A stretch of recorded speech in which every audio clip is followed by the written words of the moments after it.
This is Lisa from Mobile Tech Review, and you know, I have no bones with paying less for more, and that's what you get here with this Clevo chassis. And it's not just any Clevo chassis, though. You can get Clevo chassis from a lot of different makers. We'll talk about in a minute. This is Computer Upgrade King's own P955ER house brand gaming laptop. So they've been supplying a lot of the gaming laptops as loaners that we've been reviewing lately, including the MSI GS65 Stealth Thin, the Gigabyte Aero 15X. This competes with those, as well as with the Razer Blade. So this starts at $15.99, pretty decently configured too, and they also have a P950 model, which is $14.99. Slight difference in the display. The cheaper one has a TN panel, 120 Hz, slightly wider color gamut. This one's an IPS 144 Hz panel. So that's a pretty cutting edge spec there, but the rest of this is pretty much your standard 2017 gaming laptop. In terms of design, the bezels are not super skinny on this. You don't have a unibody design like you'd see in something more expensive, which is totally fair, right? Because you can spend $2,000, $2,500 easily on those competitors. Yet it's pretty light too, 4.37 pounds, which is 1.98 kilograms. It's less than an inch thick, about 20 millimeters or so, or a little bit less. Not bad. We're going to look at it now. So for those of you who are not gaming laptop geeks and aficionados, Clevo is what we call an ODM, original device maker. So they make these laptop chassis so boutique brands, small computer shops can sell it under their own label, and they can put their own branding on it, change the software a little bit, maybe order it with different specifications. The core stuff is always going to be the same though, whether it's an Origin or a ProStar or any of the other brands that are selling this.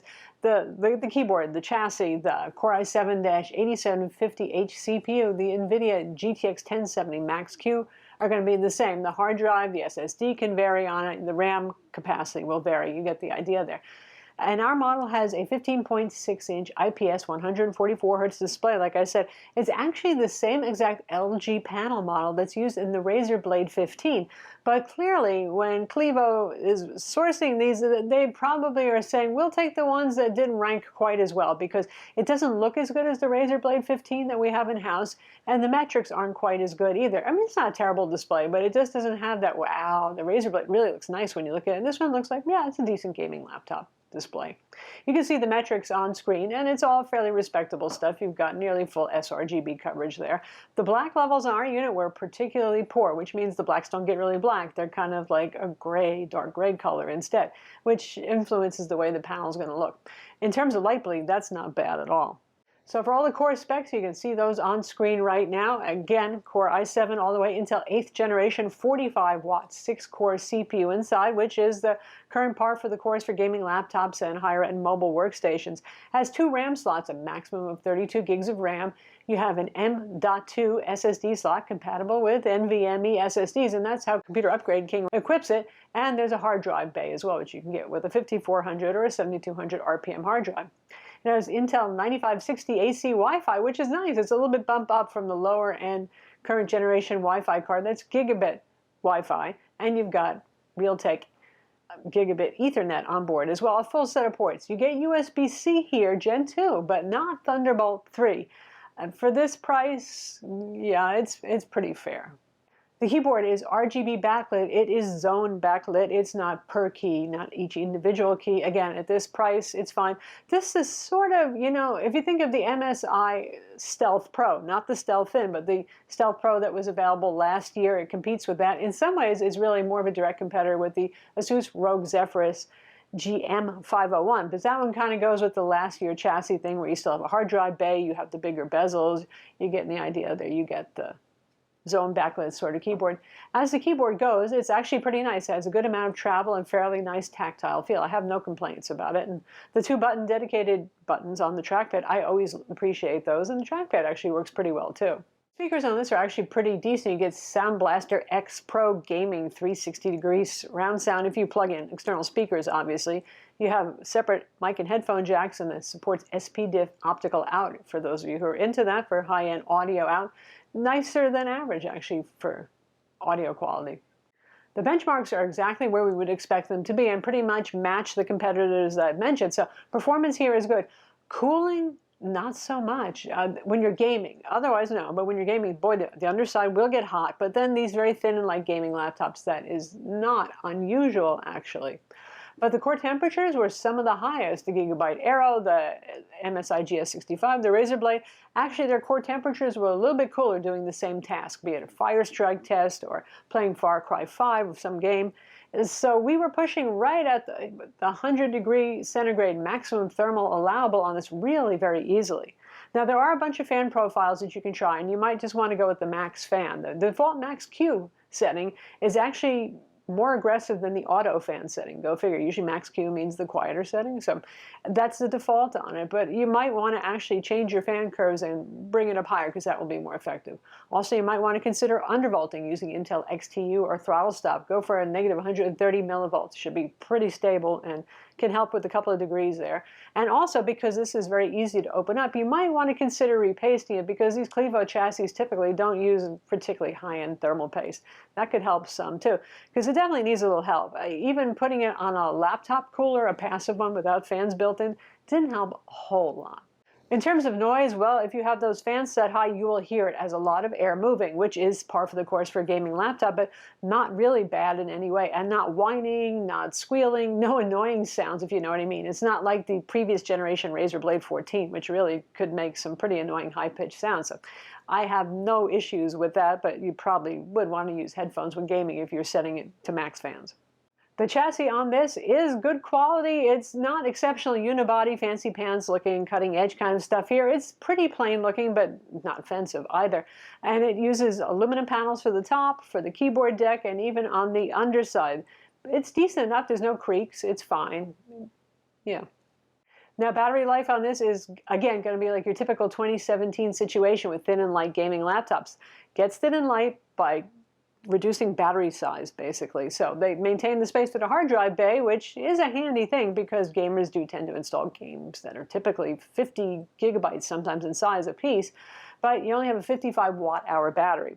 It ships with a 150-watt charger. Really, it should be a 180-watt charger with a GTX 1070 Max-Q and this 45-watt CPU.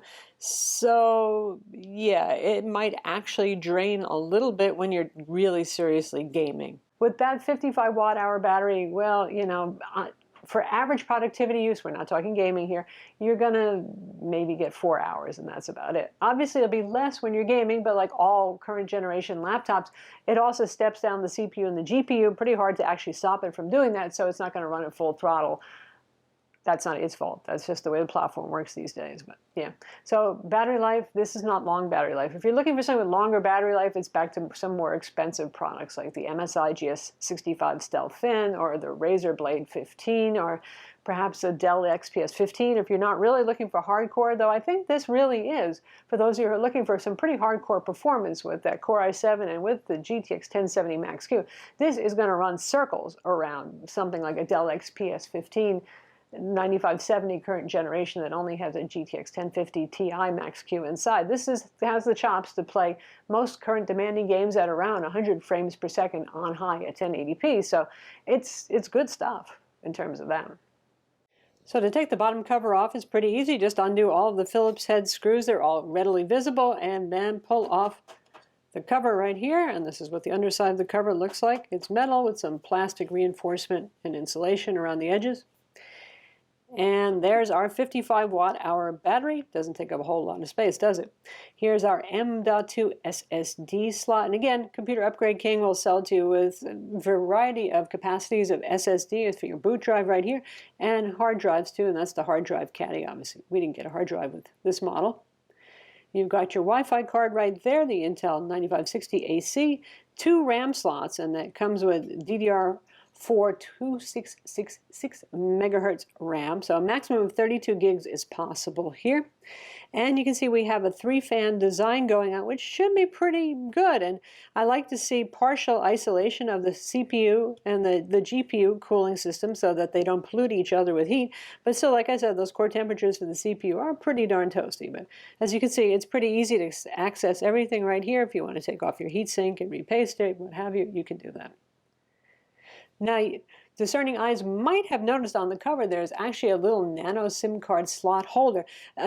Computer Upgrade King doesn't offer that option, but Clevo leaves it there in case some manufacturer decides to order with that. And really, typically, I haven't seen it, but the SIM card slot would go over here, and this is the connector, which is not even connected to the motherboard, if such a thing were actually available on this. So that's a Computer Upgrade King, otherwise known as CUC. Sorry, that is what it is. P955ER gaming laptop. And again, you get a lot of bang for your buck here. Obviously, when you care about more about performance than anything else and upgradability, this certainly has it in spades. You got the GTX 1070 Max-Q in here, the latest 6-core i7 CPU inside. A good selection of ports. It's really easy to open it up and put stuff in. The cooling could be better on it, and this is the theme with all the Intel 8th Gen 45-watt CPU laptops that we reviewed. But still, it runs even a bit hotter in terms of core temperatures than the Gigabyte Aero 15X, the MSI Stealth Thin, the Razer Blade 15 even. But there's some tweaks. You can bring those temperatures down. So yeah, I mean, you're getting a lot for not too bad a price.